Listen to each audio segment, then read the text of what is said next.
안녕하세요. 사연을 시작하기에 앞서 구독과 좋아요 부탁드려요. 감사합니다. 사연 시작해 볼게요. 저는 결혼한 지 딱 1년 만에 아빠를 잃었어요. 그것도 명절날 갑작스러운 교통사고로요. 그날 저는 시댁에서 명절 준비를 하고 있었어요. 아빠와 엄마는 큰아버지 댁에 가시는 길이었죠. 그런데 그 길에서 끔찍한 사고가 났고 엄마는 크게 다치셨지만 목숨은 건지셨어요. 하지만 아빠는 그 자리에서 돌아가셨죠. 병원으로 달려갔을 때 엄마가 아빠 앞에서 울고 계셨어요. 저는 엄마를 꼭 안았고 우리는 함께 한참을 울었어요. 엄마는 제대로 몸도 추스르지 못한 채 아빠의 장례를 치러야 했어요. 시댁에도 소식을 알렸죠. 그런데 시댁 식구들은 다음날 와서는 밥만 먹고 가시더라고요. 가면서 남편한테 잘 땐 자고 잘 챙겨 먹으라고 우리 아들 힘들겠다고 하시는 거였어요. 그 와중에 자기 아들 걱정이었어요. 하루아침에 남편을 잃은 저희 엄마와 아빠를 잃은 제 마음은 안중에도 없는 것 같았어요. 엄마와 저는 그렇게 장례를 치렀고 한동안 정말 힘든 시간을 보냈어요. 특히 엄마는 더욱 힘들어 하셨어요. 혼자 남겨진 엄마가 너무 걱정되어서 저는 더 자주 연락하고 주말엔 친정에 가려고 했어요. 항상 기운 없어 보이는 엄마가 마음에 걸렸거든요. 그런데 남편은 그런 제 마음을 전혀 이해하지 못했어요. 오히려 제가 주말마다 친정에 가는 것을 못마땅해 했어요. 시어머니도 그걸 알고는 자기 아들 밥도 제대로 안 차려준다며 저를 탓했습니다. 그나마 시아버지만이 저를 위로해 주셨어요.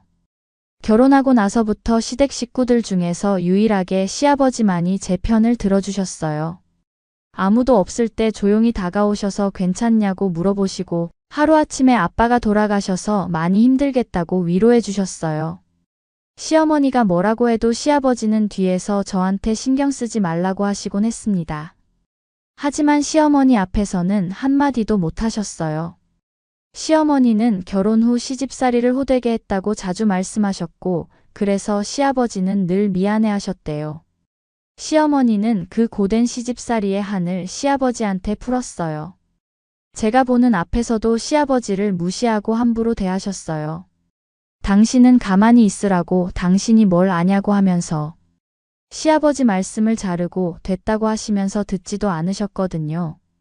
시아버지는 그저 고개만 끄덕이시고 물러나셨어요.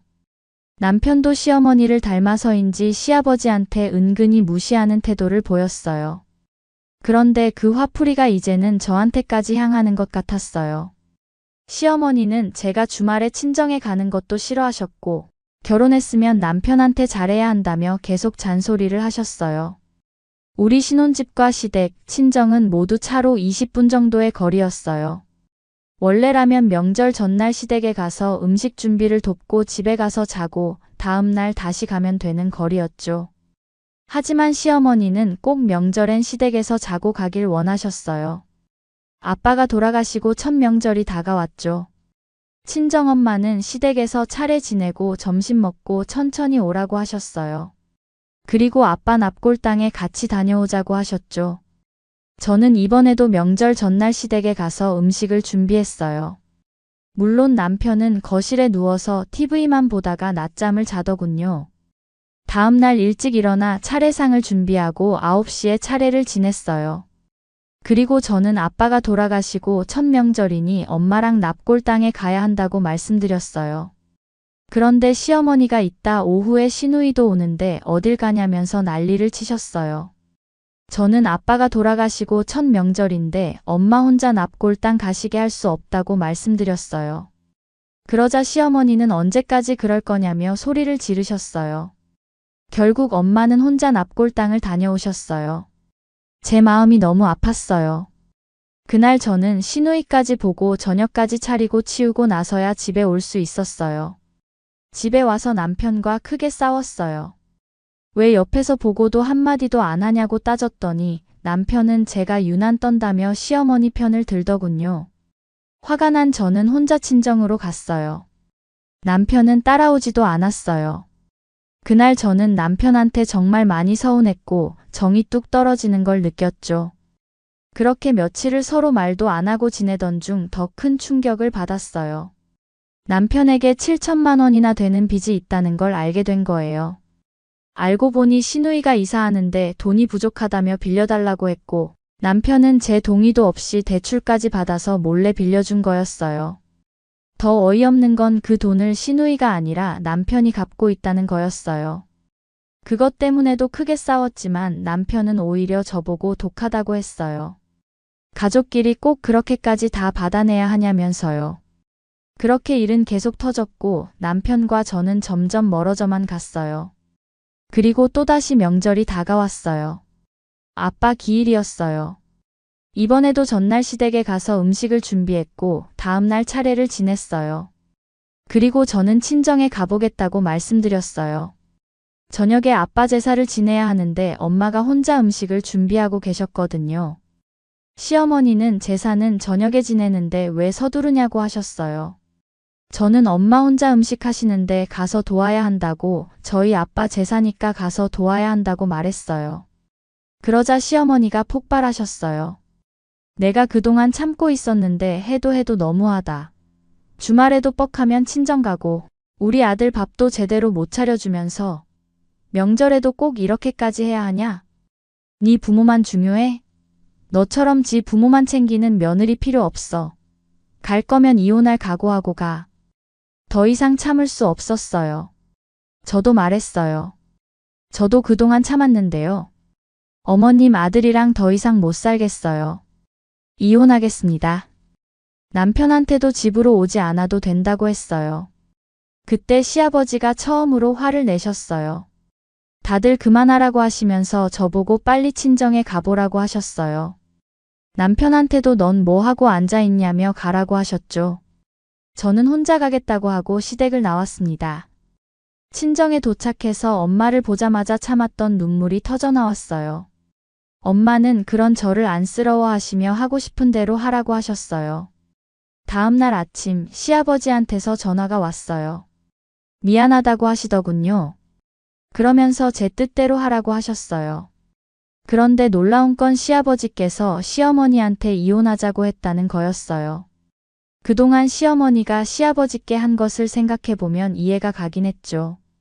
그 집에서 시아버지는 거의 투명인간보다도 못했거든요. 남편한테서 전화가 왔어요. 남편은 저한테 또 소리를 질렀어요.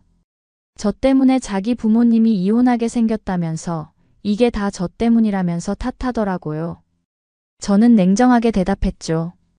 내 걱정이나 하라고 빚만 있는 주제에 당장 이혼하면 갈 데도 없는 거 아니냐고 했어요. 사실 신혼집은 친정 아빠가 살아계실 때 해주신 집이었어요. 명의도 제 명의였죠. 결혼한 지 3년이었으니 재산 분할 대상도 아니었고요.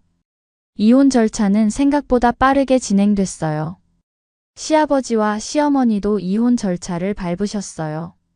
시어머니는 처음엔 말도 안 된다며 버텼지만 시아버지는 이미 마음을 굳히신 상태였어요. 수십 년간 참아온 무시와 멸시, 그리고 자기 아들만 싸고 도는 시어머니 때문에 결국 아들 인생도 망가진 거라고 하셨어요. 재산 분할을 하고 나니 시어머니 손에 남은 게 많지 않았어요. 평생 남편 무시하고 아들만 싸고 돌던 시어머니는 정작 그 아들한테도 버려졌어요. 남편은 자기 생활하기도 빡빡해서 시어머니를 돌볼 여력이 없었거든요. 시누이는 그 뒤로 시댁과 연락을 완전히 끊었다고 해요.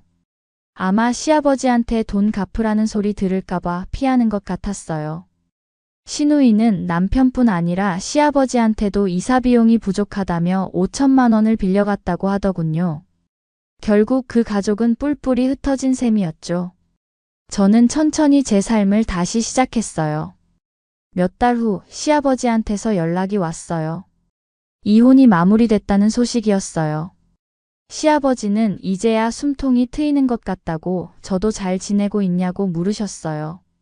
시아버지는 가끔 안부 전화를 주셨어요. 늘 저에게 미안하다는 말씀이었죠. 시아버지는 이혼 후 작은 아파트로 이사하셨다고 했어요.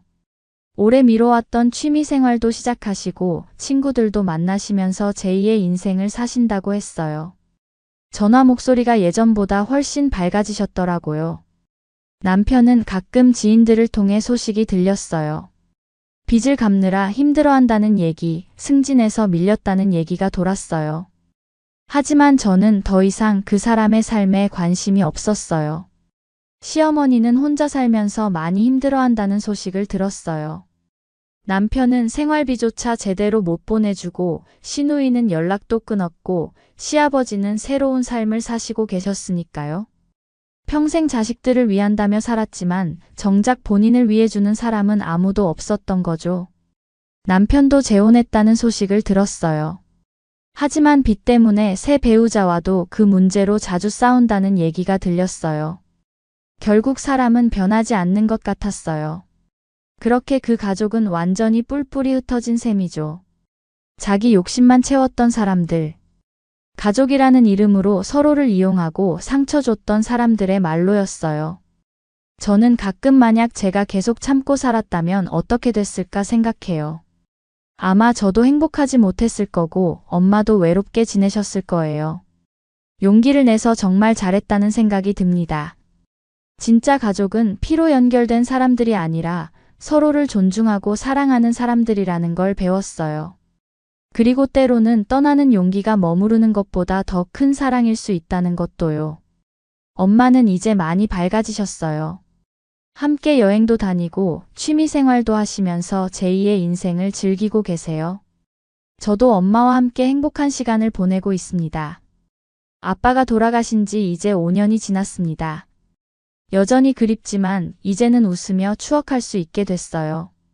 아버지가 원하셨던 것도 바로 이거였을 거예요. 제가 행복하게 사는 것이요. 결혼이 인생의 전부는 아니에요.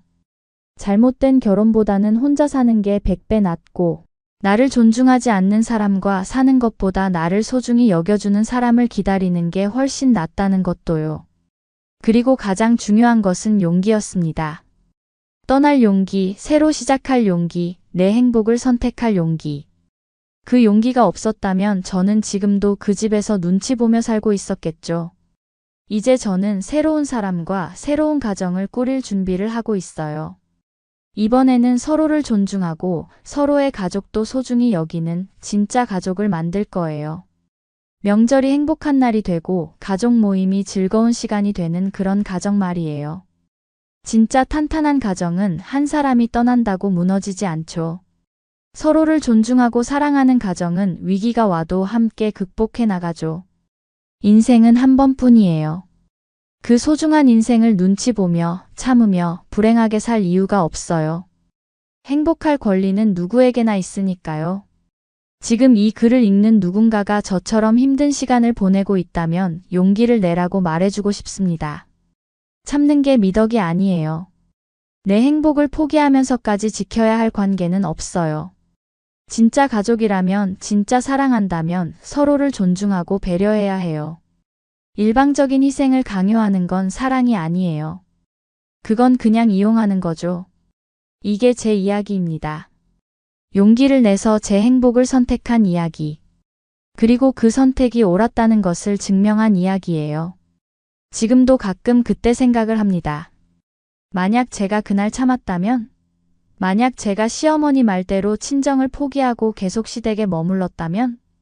아마 저는 지금쯤 우울증에 걸려 있을 거예요. 엄마도 혼자 외롭게 지내고 계셨을 거고요. 남편은 여전히 저를 무시하고 시어머니는 계속 저를 괴롭혔을 겁니다. 시누이는 계속 돈을 뜯어가고 빚은 계속 늘어났겠죠. 생각만 해도 끔찍합니다. 하지만 저는 용기를 냈고 제 행복을 선택했어요. 그리고 지금 이 순간 저는 그 어느 때보다 행복해요. 이게 제 삶입니다. 제가 선택한, 제가 만들어가는 삶이에요. 그리고 저는 이 삶이 정말 행복합니다. 제 긴 이야기를 끝까지 들어주셔서 감사합니다. 구독과 좋아요, 알림 설정까지 잊지 마세요.